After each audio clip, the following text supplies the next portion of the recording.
Teachers remedy, singers remedy ऐकायला गंमत वाटते ना, पण होमिओपॅथीमध्ये ही औषधं आहेत.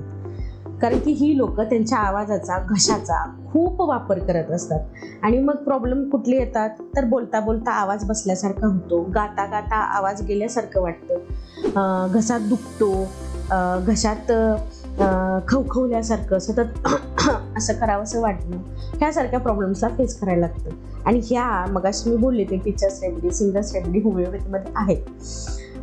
ह्याच बरोबरीनं लहान मुलांच्या किंवा मोठ्या माणसांच्या सुद्धा टॉन्सिल्स सुजणे, त्या टॉन्सिल्सवरती पांढऱ्या पांढऱ्या कलरचे दाणे दिसणे, घसा दुखणे, घसा सुजणे, काही ठराविक पदार्थ म्हणजे सॉलिड पदार्थ, भाकरी चपाती खाताना घसा दुखणे, पाणी पिताना घसा दुखणे, कम्पॅरेटिव्हली पाणी पिताना दुखण्यापेक्षा सॉलिड पदार्थ खाताना घसा दुखतो, किंवा सॉलिड पदार्थ खाताना बरं वाटतं पण पाणी पिताना घसा दुखतो.